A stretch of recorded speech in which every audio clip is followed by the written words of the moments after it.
नमस्कार दोस्तों, मैं ऋतिक यादव वीडियोवादनी V2 यूट्यूब चैनल पर आपका स्वागत करता हूं।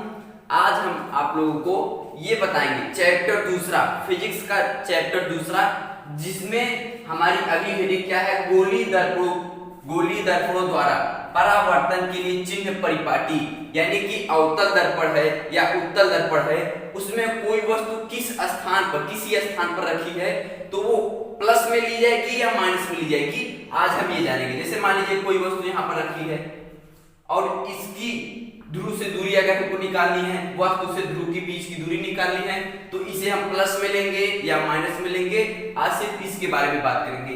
तो इसमें देखिए कहेंगे, इसकी परिभाषा क्या कहेंगे, गोली दर्पणों द्वारा, पहले तो ये कहेंगे कि गोली दर्पणों पर स्थित वस्तु की दूरी, प्रतिबिंब की दूरी आदि को जानने के लिए कुछ चिन्ह परिपाटियां हैं, कुछ शर्त हैं जो निम्नलिखित है। पहला क्या है, पहला शर्त क्या है कि दर्पण पर, गोली दर्पण पर या दर्पण पर प्रकाश किरण सदैव बाईं तरफ से डाली जाती है। आप लोगों को हम जितना भी नियम बताए हैं उसमें देखेंगे आप, प्रकाश हमेशा सिर्फ दर्पण से बाईं तरफ से आता है, उसके बाद टकराने के बाद चाहे वो दाहिनी तरफ जाए चाहे बाईं तरफ जाए, लेकिन प्रकाश किरण हमेशा बाईं तरफ से डालते हैं। तो पहला हमारा क्या हो गया कि प्रकाश किरणें सदैव दर्पण पर बाईं तरफ से डाली जाती हैं, पहला नियम हो गया। दूसरा नियम क्या है हमारा, अब देखिए दर्पण पर बाईं तरफ से डाल रहे हैं, इसका मतलब है कि इस दर्पण पर ये प्रकाश किरण इस समय आपतित किरण का कार्य कर रही है, आपतित किरण का कार्य कर रही है। और देखिए ये दिशा, अगर ये आगे की दिशा इस प्रकार जाएंगे तो ये आपतित किरण की दिशा में जा रहे हैं, अगर ये इस तरह से इसके विपरीत जा रहे हैं इधर, इसका मतलब है कि आपतित किरण की विपरीत दिशा में जा रहे हैं, आपतित किरण इस दिशा में जा रहे हैं और हम दूरी को इसके विपरीत उल्टा नाप रहे हैं। अगर यही दूरी इसके दर्पण से दाहिनी तरफ जा रहे हैं, दाहिनी तरफ से नापेंगे तो इसका मतलब है कि आपतित किरण की ही दिशा में नाप रहे हैं, जिस दिशा में आपतित किरण जा रही है उसी दिशा में इसको नाप रहे हैं। अब देखिए दूसरा यही हमारा नियम है, मान लीजिए कोई वस्तु यहां पर रखी है, कोई वस्तु यहां पर रखी है, तो हम इसको नापेंगे कहां से, पहले तो मुख्य अक्ष लेंगे फिर ध्रुव लेंगे, यानी कि इसी से हम इसको नापेंगे कि पहले मुख्य अक्ष पर रखी हुई है और कहां से नापते हैं, ध्रुव से। ये नहीं कि वस्तु यहां पर रखी थी हम इधर कहीं से नापेंगे, वो दर्पण के ध्रुव से नापा जाएगा। तो दूसरा हमारा क्या हो जाता है,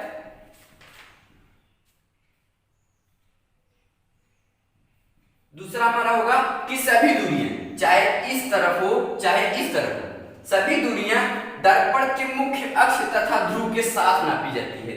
अगर वस्तु यहां पर रखी है तो यानी दर्पण के ध्रुव और मुख्य अक्ष इसी के साथ इसको नापेंगे, ठीक। दूसरा हो गया किसी वस्तु, सभी दूरियां, चाहे कोई भी दूरी, चाहे प्रतिबिंब की दूरी हो चाहे वस्तु की दूरी हो, सभी दूरियां दर्पण के मुख्य अक्ष तथा ध्रुव के साथ नापी जाती है।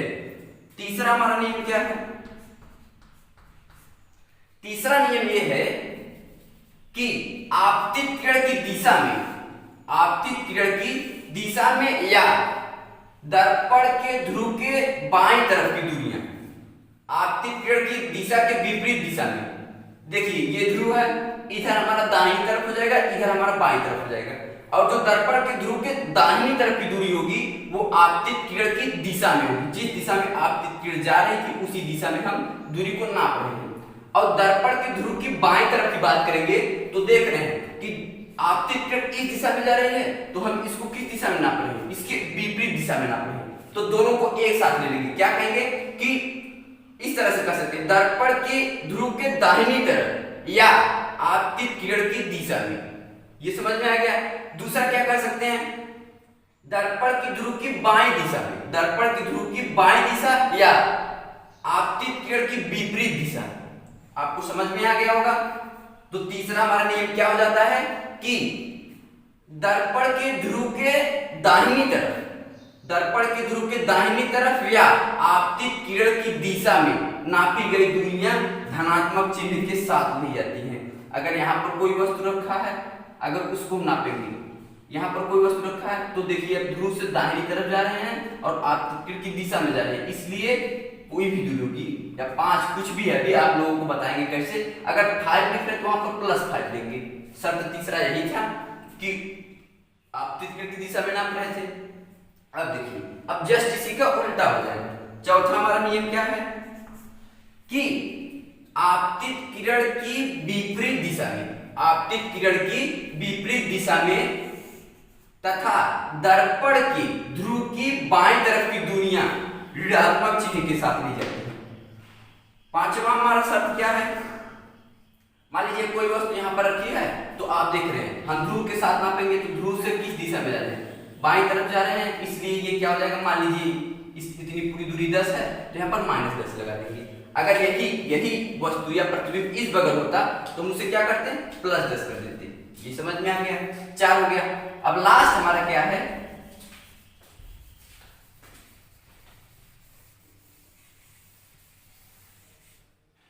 लास्ट हमारा है पांचवा। देखिए वस्तु यहां पर रखी जाती है, प्रतिबिंब मुख्य अक्ष, देखिए यहां पर हमारे ये रेखा क्या है, मुख्य अक्ष है। वस्तु ऊपर रखी जाती है, प्रतिबिंब ऊपर भी बनता है, मुख्य अक्ष के ऊपर भी बनता है, मुख्य अक्ष के नीचे भी बनता है। तो क्या कहेंगे कि वस्तु तथा प्रतिबिंब की ऊंचाई, ये वस्तु की ऊंचाई मान लीजिए कुछ इसका होगा 10, 5 कुछ भी होगा, और यहाँ पर मुख्य अक्ष के नीचे भी प्रतिबिंब बनता है और ऊपर भी प्रतिबिंब बनता है। मान लीजिए यहाँ पर नीचे प्रतिबिंब बना, तो क्या करेंगे, देखिए अगर मुख्य अक्ष के, देखेंगे मुख्य अक्ष के ऊपर है, अगर पूछ दिया कि वस्तु की ऊंचाई कितनी है, मान लीजिए आपको 10 दिया है, आप देखेंगे मुख्य अक्ष के ऊपर है, यदि ऊपर रहेगा तो यहाँ पर +10 हो जाएगा। और अगर मुख्य अक्ष के नीचे होगा, उसकी ऊंचाई की बात कर रहे हैं, चाहे वस्तु हो चाहे प्रतिबिंब हो, लेकिन उसकी ऊंचाई होनी चाहिए, ऊंचाई है। अगर मान लीजिए ये 15 है तो ये देख रहे हैं आप मुख्य अक्ष के नीचे है, इसलिए यहाँ पर -15 हो जाएगा। ठीक, तो यहाँ पर पांचवा नियम यही कहता है कि वस्तु की ऊंचाई तथा प्रतिबिंब की ऊंचाई मुख्य अक्ष के ऊपर धनात्मक होती है, मुख्य अक्ष के नीचे ऋणात्मक होती है। पांचवा नियम हो गया। अब हम आप लोगों को इसकी सहायता से, आप लोगों को इसकी सहायता से ये बताएंगे कि F, U और V में संबंध क्या होता है।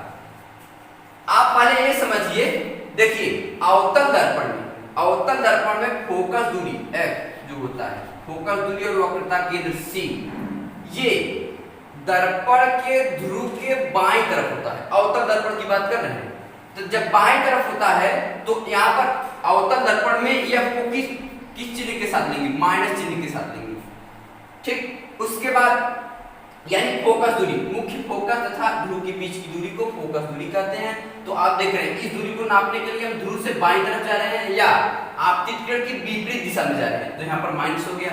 अब स्मॉल r वक्रता त्रिज्या, वो क्या होती है, वक्रता केंद्र तथा ध्रुव को मिलाने वाली रेखा वक्रता त्रिज्या कहलाती है। अब देखिए इस दूरी को नापने के लिए भी हम ध्रुव से बाईं तरफ जा रहे हैं या आपतित किरण की विपरीत दिशा में जा रहे हैं, तो ये भी क्या हो जाएगा, माइनस हो जाएगा।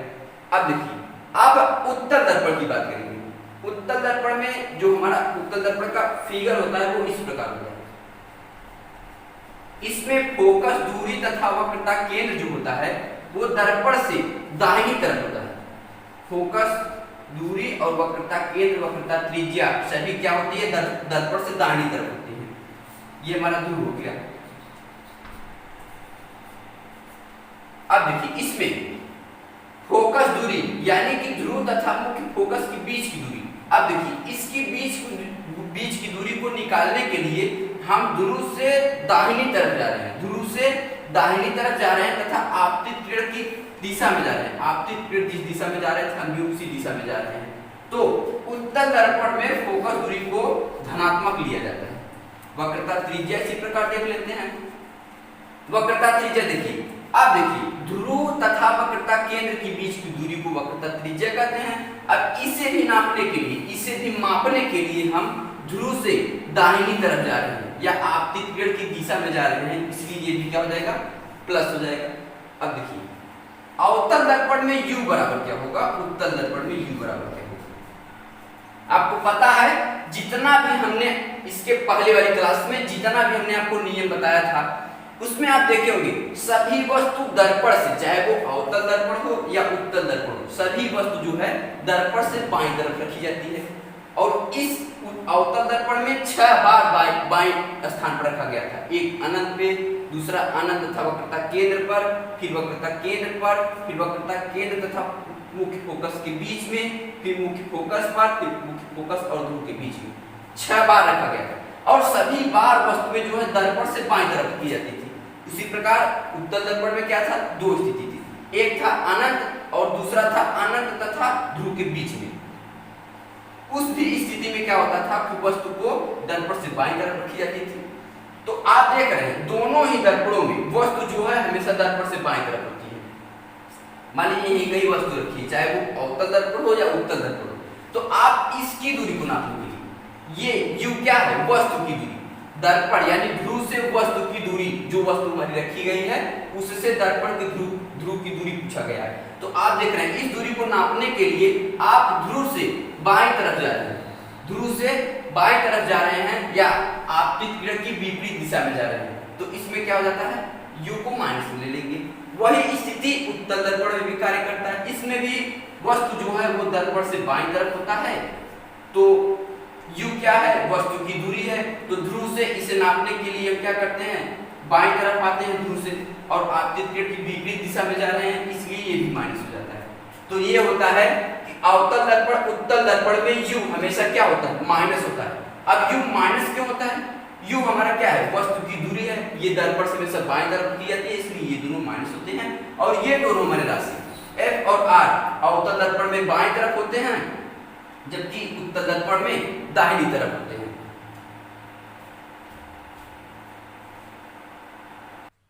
इस चैप्टर का सबसे मुख्य पेपर में एग्जाम में सबसे ज्यादा पूछा जाता है कि गोली दर्पण के लिए u, v तथा f में संबंध क्या होगा। तो अवतल दर्पण के लिए दूसरा है, उत्तल दर्पण के लिए दूसरा है। तो ये अवतल दर्पण के लिए हम सिद्ध करेंगे u, v तथा f में संबंध। पहले जाने कि u क्या है, वस्तु की दूरी, v क्या है, प्रतिबिंब की ध्रुव से दूरी, उसके बाद f क्या है, ध्रुव से मुख्य फोकस के बीच की दूरी, ये वस्तु की दूरी, ये इसको कहते हैं u, इसको कहते हैं v, इसको कहते हैं f। अब देखिए हम अवतल दर्पण के लिए सिद्ध कर रहे हैं। देखिए त्रिभुज a b c तथा त्रिभुज a dash b dash c। फिर से देखिए त्रिभुज a b, यहां पर पॉइंट c हो जाएगा, एक त्रिभुज हो गया। उसके बाद त्रिभुज दूसरा होगा a dash b dash c, ये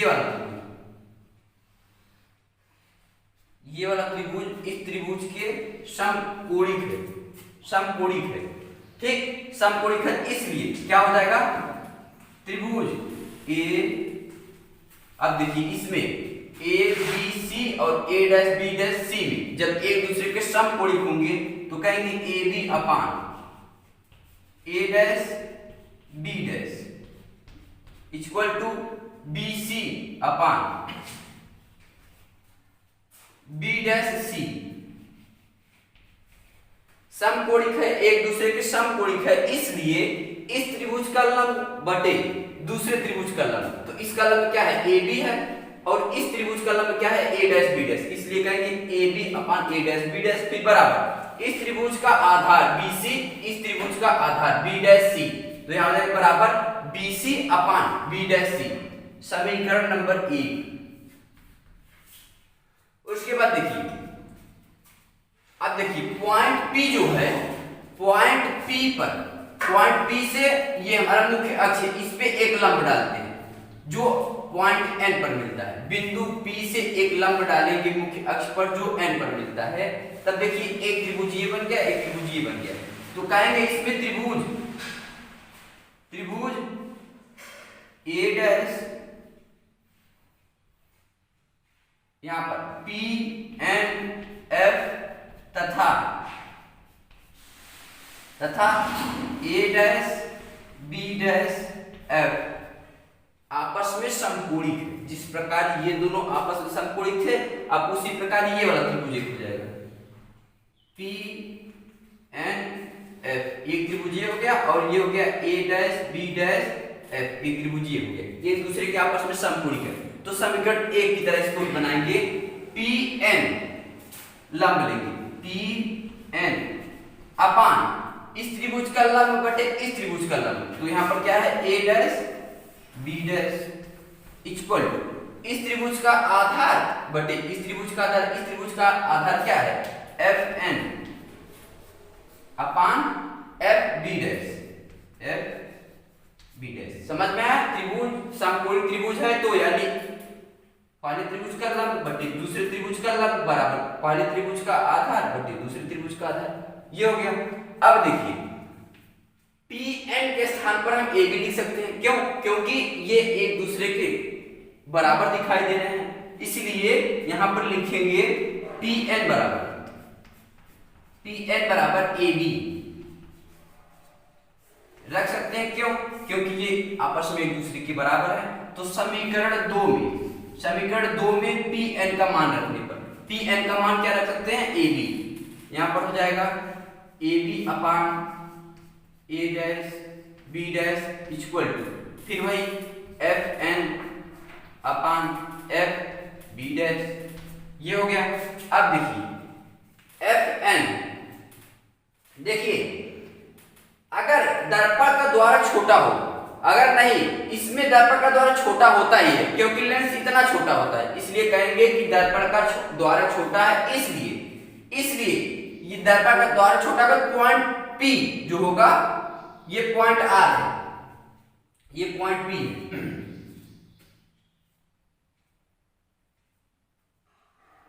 मान लीजिए ये पॉइंट हमारा P ही रहेगा और इसे हम R मान लेते हैं।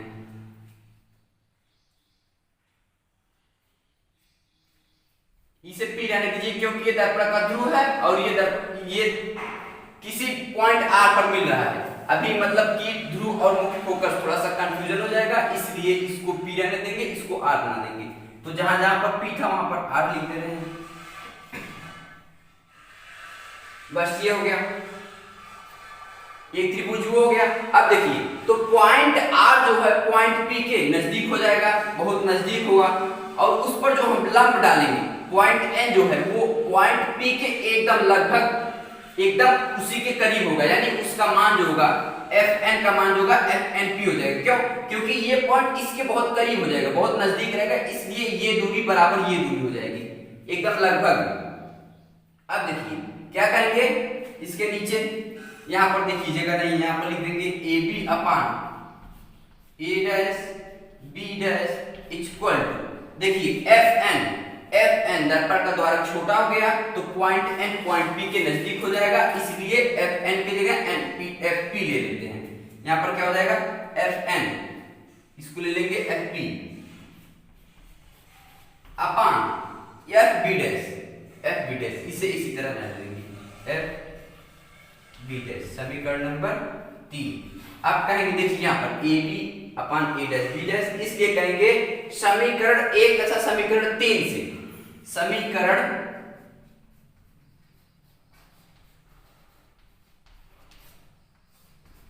1 तथा 3 से क्या कर सकते हैं। अब देखिए ये AB upon A dash B dash, AB upon A dash B dash, यानी इसके स्थान पर हम इसको रख सकते हैं या इसके स्थान पर इसको रख सकते हैं। तो हम क्या कहेंगे AB upon A dash B dash के स्थान पर हम रख देंगे ये वाला, देखिए ये वाला इससे मिलान कर रहा है समीकरण 1 और 3 में, तो इसके स्थान पर हम इसको रख देंगे AB upon A dash B dash, इसका मान आपको BC upon B dash C दिया है, तो हम रख देंगे क्या हो जाएगा BC upon B dash C equal to, अब यहां पर क्या हो जाएगा FP अपान FB डैश। अब देखिए BC है, इसे क्या लिख सकते हैं, इसे लिख सकते हैं PB माइनस PC, यानी पूरी दूरी में से इस दूरी को घटा देंगे तो हमारी यही दूरी बचेगी। लिखेंगे क्या PB माइनस PC अपान B dash C। B dash C को क्या लिख सकते हैं PC माइनस PB डैश। देखिए बी डैश सी है ना, बी डैश सी है, ये दूरी निकालना है। कहेंगे पूरी दूरी P C minus P B dash, इसको घटा देंगे तो ये दूरी आ जाएगी। क्या हो जाएगा? P C minus P B dash equal to F P.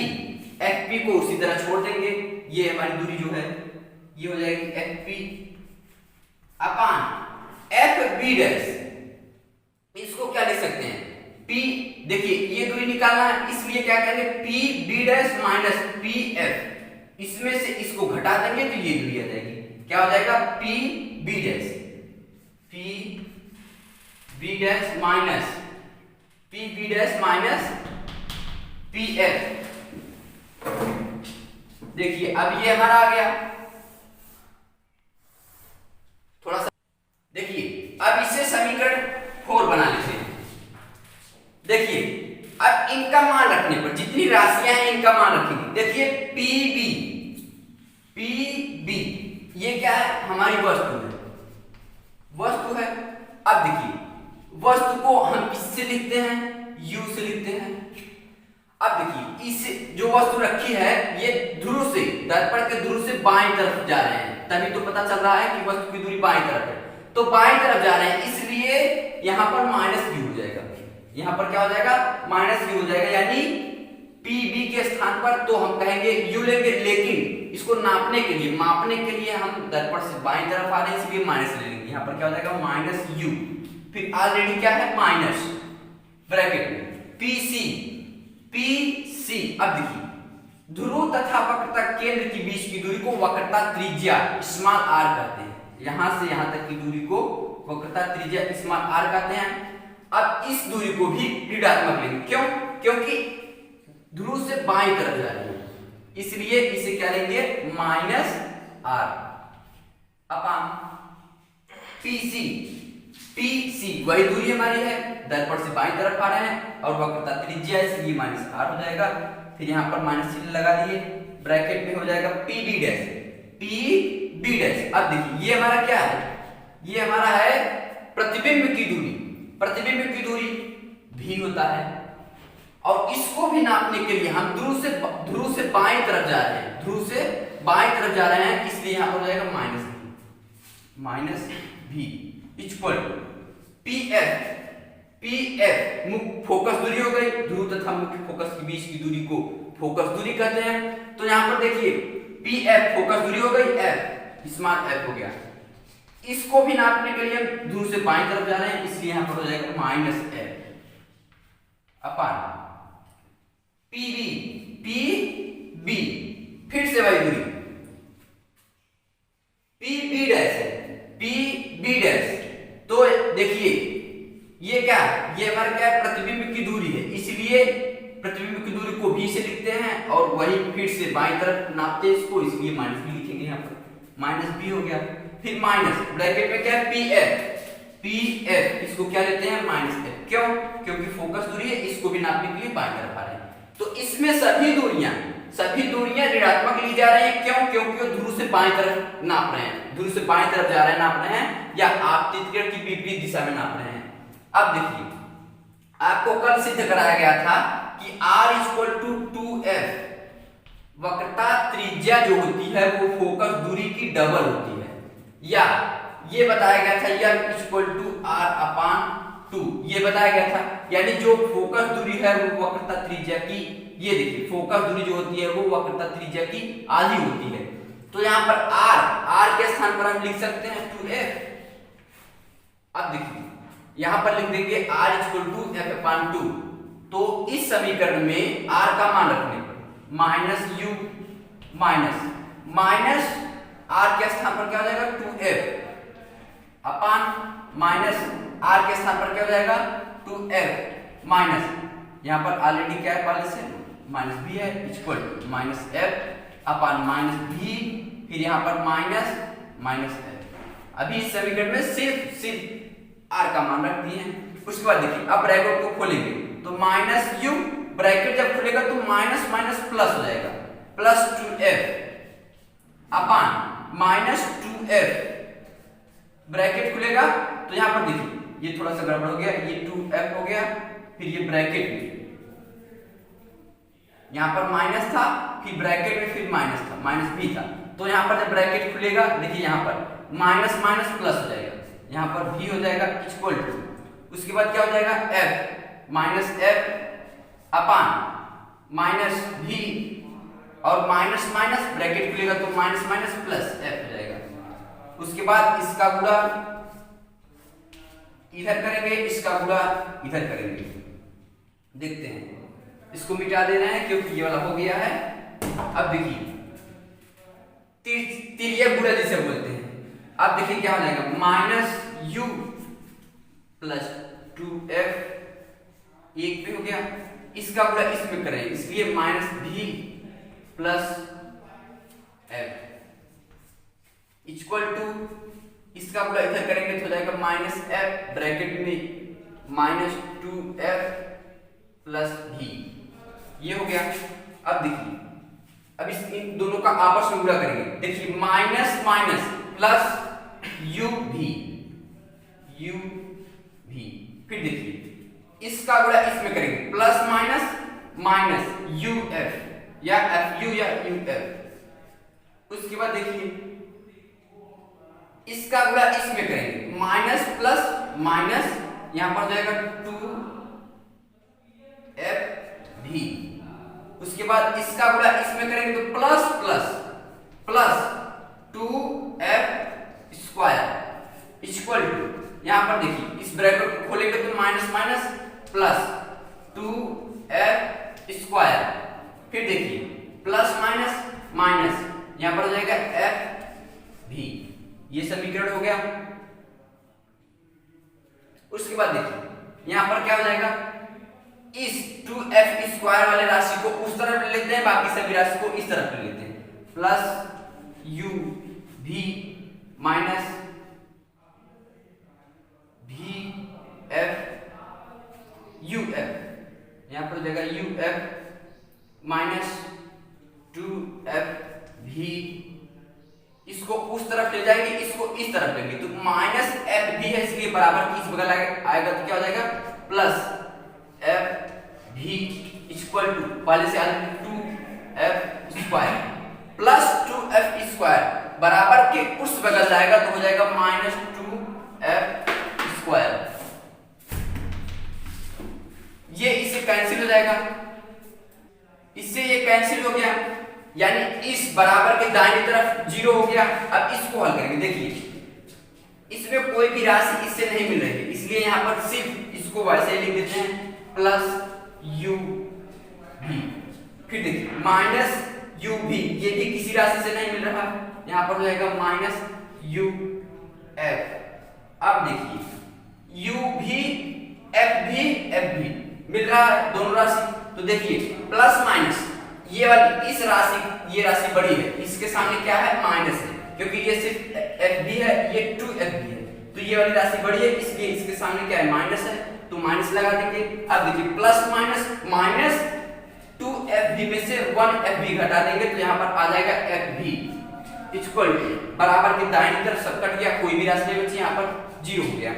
अब देखिए इसमें से f वाला पार्ट, दोनों f वाले पार्ट को उस तरफ ले चले जाएंगे, यहाँ पर हो जाएगा u भी इक्वल टू, दोनों को ले जाएंगे उस तरफ, क्या हो जाएगा यहाँ पर हमारा हो जाएगा प्लस u f, वो भी जा रहा है प्लस में हो जाएगा प्लस f भी, ये आ गया। या इस प्रकार कर सकते हैं, इसको इस प्रकार भी कर सकते हैं, इन दोनों को इसी तरफ रहने दीजिए, इसको उस तरफ कर दीजिए, यहाँ पर जाएगा minus U F minus F भी इक्वल टू प्लस यू भी उस बगल जा रहा है इसलिए माइनस यू भी हो जाएगा। अब देखिए सभी चिन्ह ऋणात्मक चिन्ह कट जाएंगे, यहाँ पर प्लस हो जाएगी यू एफ प्लस एफ भी इक्वल टू यू भी, क्यों, क्योंकि यहाँ पर माइनस कॉमन लेंगे, दोनों राशियां प्लस हो जाएंगी, बाहर कॉमन माइनस कॉमन हो जाएगा तो माइनस बाहर वाला माइनस इस माइनस से कैंसिल हो जाएगा तो सभी राशियां प्लस में आ जाएंगी। अब देखिए इसे बना लेते हैं समीकरण नंबर 5। अब देखिए इसमें हम क्या करेंगे, ऊपर थोड़ा सा मिटा दे रहे हैं, देखिए समीकरण 5 में कहेंगे समीकरण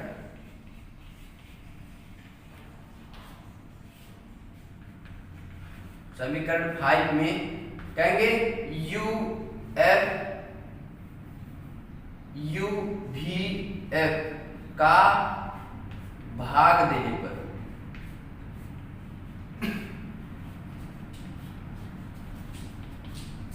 अब समीकरण 5 क्या है हमारा, यू एफ प्लस भी एफ इक्वल टू क्या है, यू भी। अब इसमें कहा है समीकरण में यू एफ भी का भाग देने पर, तो सभी राशियां दोनों पक्षों में भाग देंगे, क्या हो जाएगा, इसमें यू एफ भी, इसमें भी क्या हो जाएगा, यू एफ भी, सभी राशियों में भाग दे रहे हैं, यू एफ भी। अब देखिए u से u कैंसिल, f से f कैंसिल हो गया, उसके बाद v से v कैंसिल हो गया, f से f कैंसिल हो गया, उसके बाद u से u कैंसिल, v से v कैंसिल, बचा क्या है हमारा, यहाँ पर कुछ नहीं बचा, इसलिए 1 अपान, यहाँ पर क्या बचा v, फिर प्लस, यहाँ पर कुछ नहीं बचा तो 1 अपान, u बचा u इक्वल टू, यहाँ पर कुछ नहीं बचा तो 1 अपान, यहाँ पर क्या बचा f, तो ये हमारा क्या हो गया, u भी f में संबंध, समीकरण नंबर 6। या आप इसको इस तरह भी लिख सकते हैं, 1 upon f equal to 1 upon u plus 1 upon v, ये हो गया। तो अवतल दर्पण की सहायता से, अवतल दर्पण में जो है u v तथा f में संबंध इस प्रकार ज्ञात करते हैं, सिद्ध हो गया। अब इस अगले में हम बताएंगे उत्तल दर्पण में यू भी एफ में संबंध। नमस्कार दोस्तों, मैं Hrithik Yadav Veenavadini V2 YouTube channel पर आपका स्वागत करता हूं।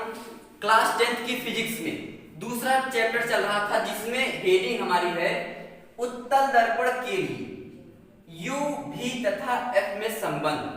आज हम उत्तल दर्पण के लिए वस्तु की दूरी, प्रतिबिंब की दूरी और फोकस दूरी तीनों में संबंध ज्ञात निकालेंगे, निगमन करेंगे।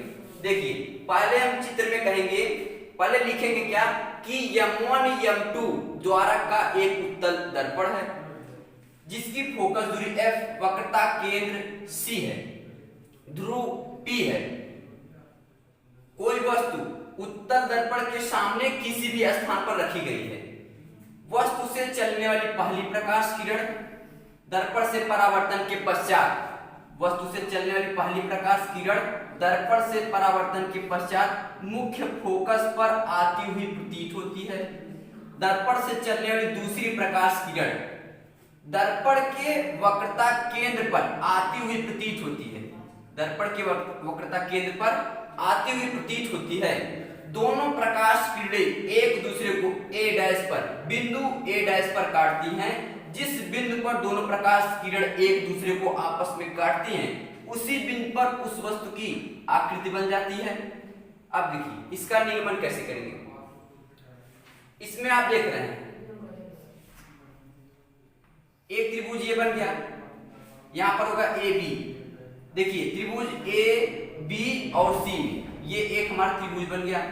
कहेंगे त्रिभुज, शुरू में पहले क्या कहेंगे, त्रिभुज ए बी सी तथा त्रिभुज, देखिए ए बी सी तथा ए डैश बी डैश सी आपस में समकोणिक है। त्रिभुज ए डैश बी डैश सी आपस में समकोणिक है, समकोणीय है।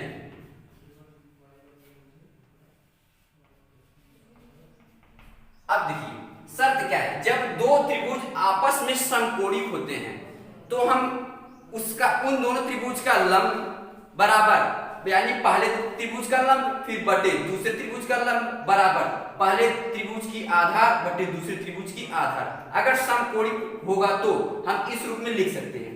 देखिए त्रिभुज ए बी सी तथा त्रिभुज ए डैश बी डैश सी आपस में समकोणिक है, इसलिए इसका लंब त्रिभुज ए बी सी का लंब क्या है, ए बी है, ए बी अपान।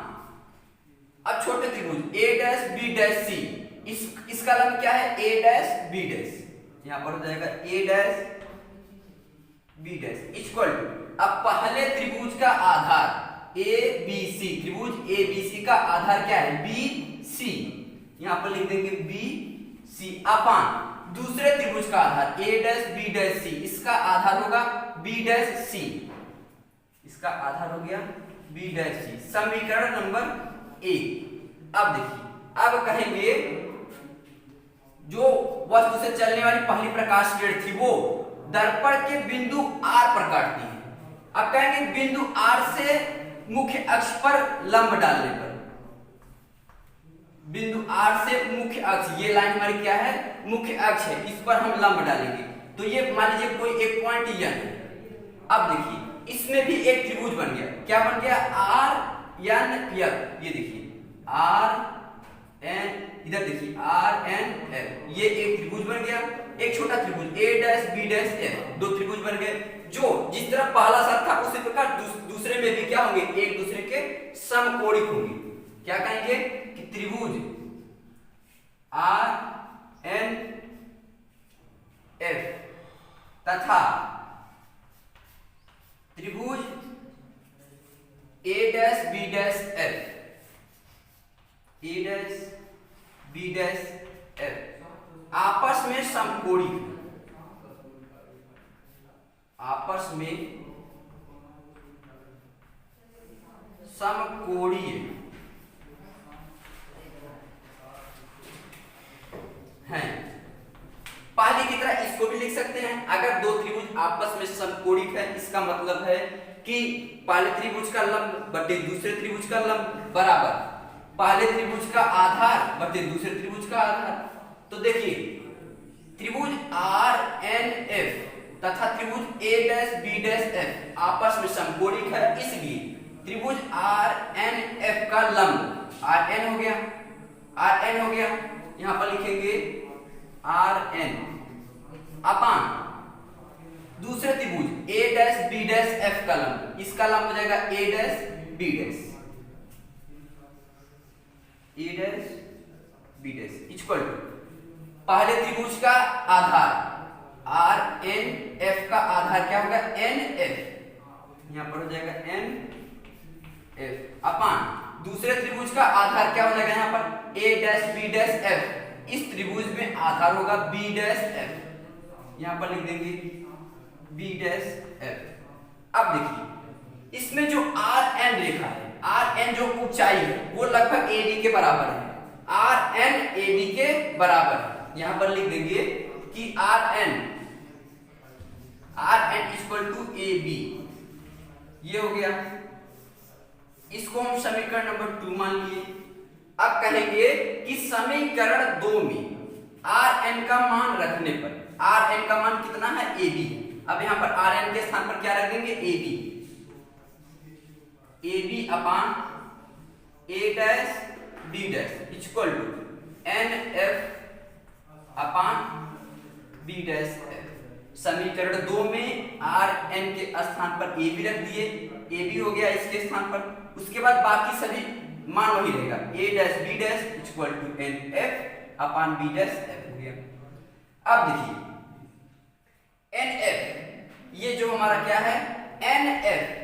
अब कहेंगे कि यदि दर्पण का द्वारक छोटा हो, मान लेते हैं दर्पण का द्वारक छोटा हो, जब दर्पण का द्वारक छोटा होगा तो पॉइंट R वो जो है पॉइंट P के करीब होगा यानी नजदीक होगा। तो ये जो इस पर हम लंब डालेंगे पॉइंट N पॉइंट P के नजदीक होगा, तीनों पॉइंट एक दूसरे के नजदीक होंगे।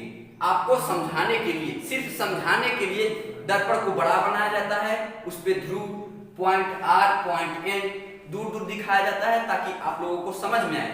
लेकिन होता क्या है, दर्पण छोटा होता है, उसके बाद ये जो पॉइंट R है, पॉइंट R जो है पॉइंट P के नजदीक होता है, उस पे जो लंब डालते हैं वो पॉइंट P के जो इस समय N है, पॉइंट N है, वो पॉइंट P के नजदीक होता है। इसलिए जो NF है इस दूरी को PF मान लेते हैं, इस दूरी को ये दूरी मान लेते हैं। क्यों? क्योंकि दर्पण का द्वारक छोटा होगा तो पॉइंट N जो है पॉइंट P के लगभग बराबर होगा, इसलिए मतलब पॉइंट P पॉइंट N के लगभग एक ही स्थान पर होगा, थोड़ा सा फर्क होगा या लगभग उसी पॉइंट पर होगा। तो देखिए FN के स्थान पर हम FP रख सकते हैं इस समीकरण में। एन एफ के स्थान पर क्या रख सकते हैं हम, N F equal to P F. अब इससे समीकरण 3 मान लीजिए। अब कहेंगे समीकरण 3 में एन एफ का मान रखने पर, अब देखिए समीकरण 3 में क्या है, A B upon A dash B dash,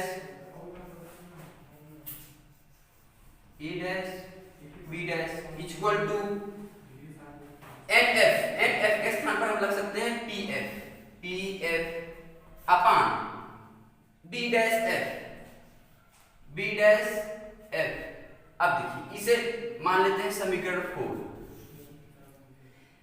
कहेंगे समीकरण 1 तथा समीकरण 4 को हल करने पर, या समीकरण 1 तथा समीकरण 4 से, समीकरण 1 तथा समीकरण 4 में आप देख रहे हैं कि A B upon A dash B dash, A B upon A dash B dash, यानी कि A B upon A dash B dash के स्थान पर इसका जो मान है B C upon B dash C रख सकते हैं।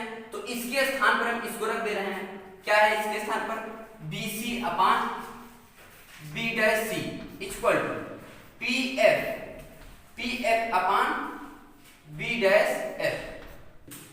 अब देखिए B C upon B dash C equal to P F upon B dash F. अब देखिए इसमें देखिए यहाँ पर बी सी, अब इस चित्र में देखिए बी सी को हम लिख सकते हैं B P plus P C, यानी इस पूरी दूरी को जो है, पूरी दूरी कितनी है बी सी, इसको लिख सकते हैं B P plus P C. यहां पर लिख देंगे बी सी के स्थान पर क्या लिखेंगे, B P plus P C, यहां पर पी सी हो गया अपान बी डैश सी। देखिए बी डैश सी, इसको क्या लिख सकते हैं पी, इसको पहले पूरी दूरी कर, यहां पर बी डैश सी है, इसे लिख सकते हैं P C minus P B dash. क्या होगा, अभी इस समय जो है बी डैश सी का मान दिया, बी डैश सी का मान दिया है, हम इसको लिख सकते हैं P C minus P B dash. तो पूरे में से इसको घटा देंगे तो यही दूरी हमारी आ जाएगी। इसको क्या लिख सकते हैं P C minus P B dash equal to P F, P F को उसी तरह छोड़ देते हैं, यहां पर क्या हो जाएगा पी एफ अपान क्या है B dash F, B dash F, इसको लिख सकते हैं P F minus P B dash, यानी ये दूरी समय दिया है बी डैश एफ, अगर हम करेंगे P F minus P B dash, पूरे में से इसको घटा देंगे यही आ जाएगा, इसलिए लिख देंगे क्या, यहां पर लिख देंगे P F minus P B dash. अब देखिए क्या है बीपी, बीपी है, यानी इसके स्थान पर लिख सकते हैं, इसके स्थान पर लिख सकते हैं जो है बीपी। देखिए बीपी, यहां इसमें क्या है, ये वस्तु है। अब देखिए ध्रुव से वस्तु की दूरी को जो है यू से लिखते हैं, लेकिन हम इसकी दूरी को ध्रुव से बाईं तरफ नाप रहे हैं, ध्रुव से बाईं तरफ नाप रहे हैं, इसलिए ये दूरी ऋणात्मक लेंगे। जब दाहिनी तरफ नापेंगे तो धनात्मक लेंगे, और जब ध्रुव से बाईं तरफ नापेंगे तो ऋणात्मक लेंगे, यानी बीपी, बीपी के स्थान पर हम लिख सकते हैं माइनस यू, फिर क्या है प्लस पी सी। आप लोगों को बताया गया था कि दर्पण के ध्रुव तथा वक्रता केंद्र के बीच की दूरी को दर्पण का वक्रता त्रिज्या कहते हैं, स्मॉल आर, दर्पण का वक्रता त्रिज्या कहते हैं स्मॉल आर, यानी कि पीसी के स्थान पर हम आर रख सकते हैं। अब देखिए यहाँ पर आर को, स्मॉल आर को प्लस क्यों ले रहे हैं, क्योंकि हम वक्रता त्रिज्या को नापने के लिए ध्रुव से यानी दर्पण से दाहिनी तरफ जा रहे हैं, दर्पण से दाहिनी तरफ जा रहे हैं, और दर्पण से दाहिनी तरफ की जितनी दूरियां होती हैं उनको प्लस में लिया जाता है, इसलिए यहां पर क्या हो जाएगा प्लस स्मॉल आर। उसके बाद अपान, देखिए पीसी वही दूरी है, वक्रता त्रिज्या है, दाहिनी तरफ नाप रहे हैं, इसलिए यहां पर क्या हो जाएगा प्लस आर। उसके बाद क्या है माइनस पी बी डैश, ये हमारा क्या है प्रतिबिंब, ये हमारा क्या है प्रतिबिंब की दूरी है, प्रतिबिंब की दूरी को नापने के लिए हम ध्रुव से दाहिनी तरफ जा रहे हैं, ध्रुव से दाहिनी तरफ जा रहे हैं, दर्पण से दाहिनी तरफ जा रहे हैं। इसलिए वस्तु की दूरी उत्तल दर्पण में जो है इस स्थिति में, उत्तल दर्पण की इस स्थिति में प्रतिबिंब की दूरी को v से लिखते हैं और वो भी प्लस में लिखेंगे। क्यों? क्योंकि यहाँ पर देख रहे हैं हम ध्रुव से दाहिनी तरफ जा रहे हैं, तो यहाँ पर ब्रैकेट लिख लेंगे प्लस v या सिर्फ v, जो भी आपको अच्छा लगे, इक्वल टू यहाँ पर क्या है pf। आप लोगों को बताया गया था कि दर्पण के ध्रुव तथा मुख्य फोकस के बीच की दूरी को फोकस दूरी स्मॉल f कहते हैं, यानी pf के स्थान पर हम स्मॉल f लेंगे। अब देखिए, अब ये प्लस होगा या माइनस। देखिए मुख्य फोकस इधर है, हम ध्रुव से दाहिनी तरफ जा रहे हैं, ध्रुव से दाहिनी तरफ जा रहे हैं, इसलिए यहाँ पर क्या हो जाएगा प्लस स्मॉल f अपान pf। फिर वही दूरी है, दाहिनी तरफ जा रहे हैं और इनके बीच की दूरी को, ध्रुव तथा मुख्य फोकस के बीच की दूरी को फोकस दूरी कहते हैं, इसलिए यहाँ पर प्लस f हो जाएगा। फिर यहाँ पर माइनस pb डैश। देखिए ये क्या है, प्रतिबिंब की दूरी है, आप लोगों को अभी बताया गया प्रतिबिंब की दूरी को v से लिखते हैं और हम ध्रुव से दाहिनी तरफ माप रहे हैं, ध्रुव से दाहिनी तरफ मापने की वजह से इसे प्लस किया जाता है। तो यहाँ पर माइनस, फिर ब्रैकेट में क्या हो जाएगा प्लस v। अब पूरे ब्रैकेट को खोल देंगे, क्या हो जाएगा minus u plus small r अपान प्लस r। इसे ऐसे लिख देंगे, या प्लस लिखें या ना लिखें, दोनों का एक ही मतलब होता है। अब देखिए जब ब्रैकेट खुलेगा तो प्लस प्लस माइनस हो जाएगा, यहाँ पर क्या हो जाएगा v इक्वल टू, ऑलरेडी यहाँ पर f है, अपान देखिए ये f है, इसके सामने कोई भी संख्या अगर प्लस लिखे या ना लिखे उसका कोई मतलब नहीं होता है, वो प्लस ही होता है, लिखे या ना लिखे। अब देखिए ये ब्रैकेट जब खुलेगा तो माइनस प्लस माइनस और क्या है v। अब इस f माइनस v का गुणा इसमें करेंगे और इसका गुणा इसमें करेंगे, यानी तिर्यक गुणा करेंगे। यहाँ पर क्या हो जाएगा माइनस u प्लस r अपान, नहीं यहाँ पर माइनस u प्लस r, इसी का गुणा तो इसमें करना है f माइनस v। उसके बाद क्या हो जाएगा f, फिर ब्रैकेट में लिखेंगे, इसको उधर ले जाएंगे, इसमें गुणा करेंगे, यहाँ पर हो जाएगा r माइनस v। इतना हो गया। उसके बाद क्या करेंगे, दोनों का आपस में गुणा कर देंगे। अब देखिए ये जो लिखा गया है इस समीकरण में, देखिए आप लोगों को अभी बताया गया था कि r इक्वल टू जो होता है वो 2f होता है, यानी जो वक्रता त्रिज्या होती है वो फोकस दूरी की डबल होती है, यानी कि फोकस दूरी की डबल वक्रता त्रिज्या होती है, या इस प्रकार कह सकते हैं कि फोकस दूरी जो है वक्रता त्रिज्या की आधी होती है।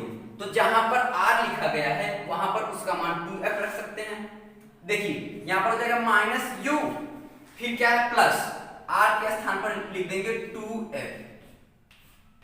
अगले ब्रैकेट में क्या है f माइनस v, इसमें r का मान नहीं है इसलिए इसको ऐसे ही लिख देते हैं, इक्वल टू f ब्रैकेट में r माइनस v, r के स्थान पर बताया गया 2f रखेंगे, 2f फिर माइनस v। अब दोनों का आपस में गुणा करेंगे, इन दोनों का गुणा करेंगे, यहां पर हो जाएगा प्लस माइनस uf, फिर इसका इसमें गुणा करेंगे तो माइनस प्लस uv, फिर इसका गुणा इसमें करेंगे तो प्लस यहां पर हो जाएगा 2f स्क्वायर, फिर इसका गुणा इसमें करेंगे तो plus minus 2fv equal to, इसका गुणा इसमें करेंगे तो प्लस जिसे लिखा नहीं जाता है हम लिख दे रहे हैं यहाँ पर, इन दोनों का गुणा करेंगे, यहाँ पर हो जाएगा 2f स्क्वायर, फिर यहाँ पर हो जाएगा प्लस माइनस fv हो गया। अब देखिए इस समीकरण में स्क्वायर वाले जितने भी पद हैं उसको बराबर के इस तरफ कर ले रहे हैं, बाकी सभी को इस तरफ कर ले रहे हैं। यहाँ पर माइनस uf प्लस uv, उसके बाद देखिए ये स्क्वायर है 2f स्क्वायर है, स्क्वायर वाला पद बराबर के उस बगल कर देंगे। यहाँ पर अब इसको लिखेंगे माइनस 2fv इक्वल टू देखिए अभी एक पद छूट गया है माइनस fv, ये बराबर के इस तरफ लाएंगे तो माइनस एफ भी है बराबर की इस तरफ आएगा तो यहाँ पर हो जाएगा प्लस एफ भी इक्वल टू पहले से ऑलरेडी है 2f स्क्वायर। अब देखिए इधर वाला स्क्वायर 2f स्क्वायर जो है वो प्लस में है बराबर के उस बगल जाएगा तो माइनस में हो जाएगा माइनस 2f स्क्वायर। अब देखिए प्लस माइनस मतलब माइनस होगा और दोनों समान राशि है इसलिए क्या हो जाएगा इसमें से दोनों कट जाएंगे यानी बराबर की दाईं तरफ क्या हो गया शून्य हो गया। अब इन दोनों को हल करेंगे जो राशि मिलेगा उसे एक में कर देंगे बाकी वैसे राशि छोड़ देंगे। uf देखिए इसमें uf कहीं पर नहीं मिल रहा है इसे उसी तरह लिख देंगे uf। उसके बाद क्या है देखिए u भी ये भी किसी से नहीं मिलान कर रहा है इसलिए इसे उसी प्रकार लिख देंगे प्लस u भी। अब देखिए f भी मिल रहा है और ये राशि बड़ी है तो प्लस देखिए दोनों राशि सेम है लेकिन ये राशि बड़ी है इसलिए इसके सामने वाला चिन्ह लेंगे तो माइनस ले लिए। उसके बाद देखिए दोनों मिल रहा है 2f भी में से एक f भी घटा देंगे तो यहाँ पर बचेगा एक f भी तो एक को लिखते नहीं इसलिए यहाँ पर हो जाएगा माइनस f भी इक्वल टू दाईं तरफ सभी कट गए इसलिए यहाँ पर क्या हो गया 0। अब देखिए इस समीकरण में f वाले पद को एक तरफ कर देना है जिसमें f वाला दो पद है उसे एक तरफ कर देना है बाकी पद को बराबर के उस तरफ ले जाएंगे। अब देखिए यहाँ पर माइनस u या इन्हीं दोनों पद को उस तरफ ले चले जाएं और इसको यहीं पर छोड़ दें तो यहाँ पर क्या होगा प्लस u भी इक्वल टू ये दोनों पद उस तरफ जाएंगे तो ये वाला जाएगा तो माइनस uf है जब उस बगल जाएगा तो हो जाएगा प्लस uf। अब देखिए ये भी तो माइनस f भी है बराबर के उस बगल जाएगा क्या हो जाएगा प्लस चिन्ह उल्टा हो जाएगा यहाँ पर हो जाएगा f भी। अब देखिए ये जो प्लस है इसे लिखे या नहीं न लिखिए दोनों का एक ही मतलब है। अब इसे हम मान लेते हैं समीकरण नंबर 5। अब देखिए कहेंगे समीकरण 5 में f या u भी f तीनों का गुणा समीकरण 5 में u भी f का भाग करने पर। अब समीकरण 5 में u भी f प्रत्येक पद में जो है u भी f का भाग करेंगे। अब देखिए समीकरण 5 है इसमें क्या था हमारा समीकरण यहाँ पर था u भी यहाँ पर हो जाएगा u भी अपान किसका भाग करना है u भी f इक्वल टू आगे क्या है प्लस uf यहाँ पर हो जाएगा uf। अब हम इस प्लस को लिखे या ना लिखे उसका एक ही मतलब होता है अपान इसमें भी u भी f का भाग करना है लिख देंगे u भी f। आगे क्या है प्लस f भी अपान u भी f सभी में u भी f का भाग करना था। अब देखिए इसमें u से u कैंसिल हो गया v से v कैंसिल हो गया इसमें u से u कैंसिल हो गया f से f कैंसिल हो गया इसमें f से f कैंसिल और v से v कैंसिल हो गया। यहाँ पर कुछ नहीं बचा है तो 1 बचा है 1 अपान इसमें f बचा है f इक्वल इसमें भी कुछ नहीं बचा है तो 1 बचा है 1 अपान यहाँ पर v बचा है प्लस आगे क्या बचा है 1 अपान u यहाँ पर यही हमारा हमको सिद्ध करना था और सिद्ध हो गया 1 upon f equal to 1 upon v plus 1 upon u। तो आज सिद्ध करना था 1 upon f equal to 1 upon v plus 1 upon u। अगली हेडिंग है रेखीय आवर्धन किसे कहते हैं। देखिए हम इस फिगर में आप लोग को अवतल दर्पण के लिए रेखीय आवर्धन का सूत्र मतलब निगमन करेंगे। पहले रेखीय आवर्धन कहते किसे हैं। देखिए ये वस्तु की लंबाई है ये प्रतिबिंब की लंबाई है और ये हमारा क्या है मुख्य अक्ष है। देखिए दोनों वस्तु की लंबाई भी और प्रतिबिंब की लंबाई भी जो है मुख्य अक्ष पर लंबवत है तो सीधा सीधा कहेंगे रेखीय आवर्धन कहते किसे हैं प्रतिबिंब की लंबाई बटे वस्तु की लंबाई या प्रतिबिंब की लंबाई तथा वस्तु की लंबाई के अनुपात को रेखीय आवर्धन कहते हैं। इसे स्मॉल m से प्रदर्शित करते हैं इक्वल टू। देखिए यहाँ पर वस्तु प्रतिबिंब की ऊंचाई को h डैश मानते हैं अपान वस्तु की ऊंचाई को h मानते हैं इक्वल टू ये वस्तु की दूरी को माइनस u अपान प्रतिबिंब की दूरी को माइनस v। हमें इसी को सिद्ध करना है। इसी सूत्र को सिद्ध करना है। पहले हम कहेंगे क्या, रेखीय आवर्धन किसे कहते हैं। गोली दर्पण की, ये हमारा क्या है, गोली दर्पण के लंबवत, गोली दर्पण के मुख्य अक्ष की, गोली दर्पण के मुख्य अक्ष की लंबवत नापी गई प्रतिबिंब की लंबाई तथा वस्तु की लंबाई के अनुपात को रेखीय आवर्धन कहते हैं। इसे स्मॉल m से प्रदर्शित करते हैं। फिर से, गोली दर्पण के मुख्य अक्ष के लंबवत नापी गई प्रतिबिंब की ऊंचाई तथा वस्तु की ऊंचाई के अनुपात को रेखीय आवर्धन कहते हैं। इसे स्मॉल m से दिखाते हैं या प्रदर्शित करते हैं। अब हमें इसी को सिद्ध करना है। सिद्ध करेंगे, पहले लिखेंगे कि M1 M2 द्वारा का एक अवतल दर्पण है जिसका ध्रुव P, मुख्य फोकस F तथा B या C जो है वो वक्रता केंद्र है। फिर कहेंगे कि अवतल दर्पण के सामने किसी भी स्थान पर कोई वस्तु रखी गई है जिसका एक प्रकाश किरण, जिससे एक प्रकाश किरण निकल के बिंदु R पर जाती है और परावर्तन के पश्चात मुख्य फोकस से होकर निकल जाती है, और वस्तु से चलने वाली दूसरी प्रकाश किरण वक्रता केंद्र से होकर जाती है तथा दर्पण से परावर्तन के पश्चात उसी मार्ग में वापस लौट जाती है।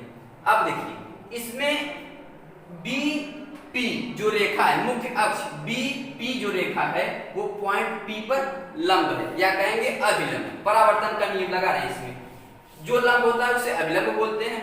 अब ये आपतन बिंदु हो गया और आपतन बिंदु पर डाला गया लंब क्या कहलाएगा, अभिलंब कहलाएगा। A और B, AP रेखा AP जो है वो आपतित किरण हो जाएगी। आप मतलब कि इनके बीच में कोण जो बनेगा वो आपतन कोण कहलाएगा।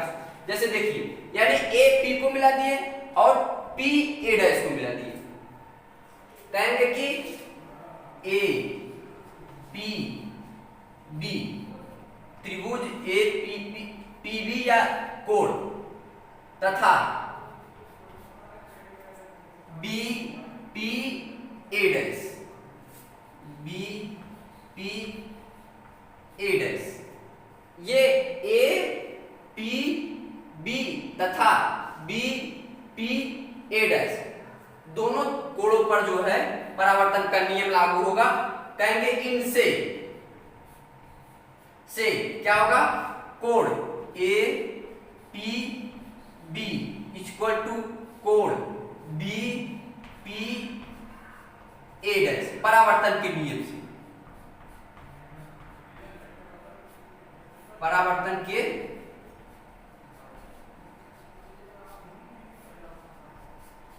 नियम से।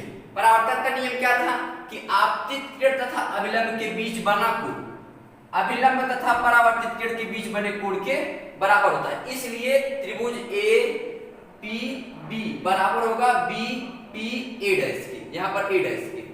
उसके बाद देखिए, अगला होगा त्रिभुज A B P, A dash B dash P समकोण है। त्रिभुज A B P तथा त्रिभुज A dash B dash P समकोण है।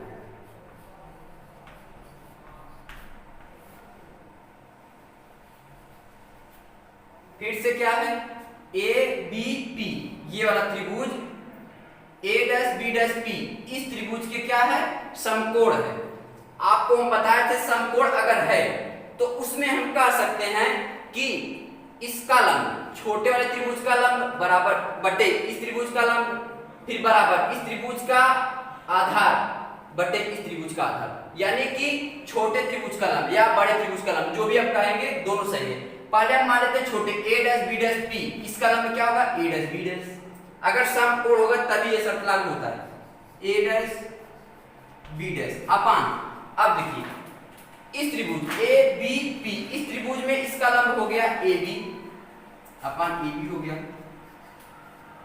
इक्वल टू, अब देखिए त्रिभुज A B P में आधार क्या हो गया, BP हो गया,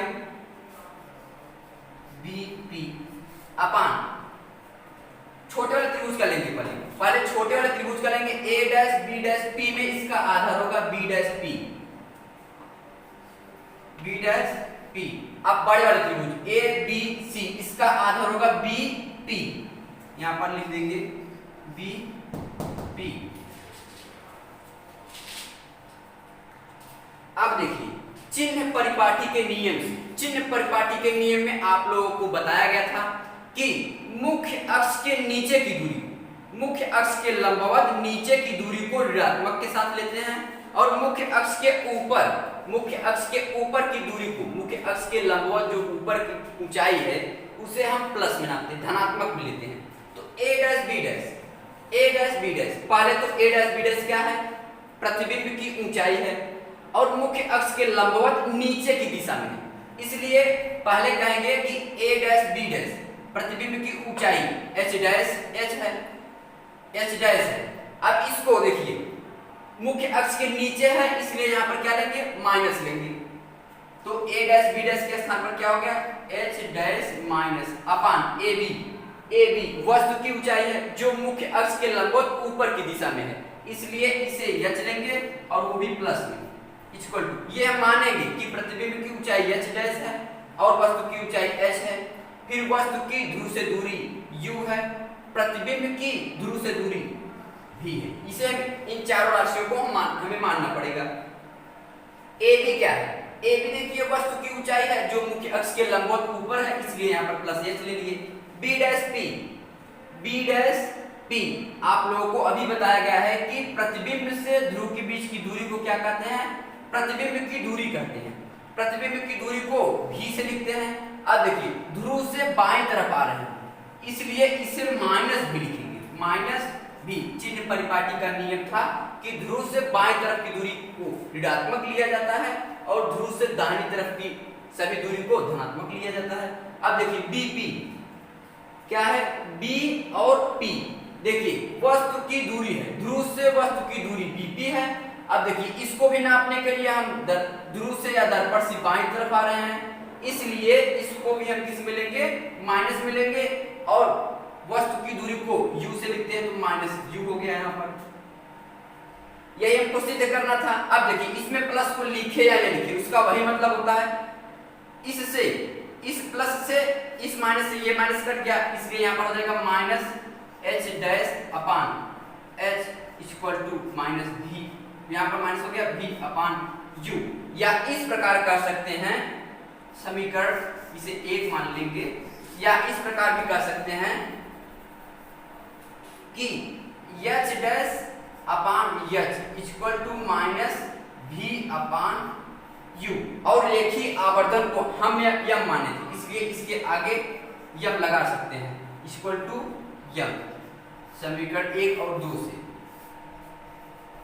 न्यूमेरिकल हल करते समय इसी नियम को हमें लगाना पड़ेगा, समीकरण 2 का सूत्र यूज करना पड़ेगा।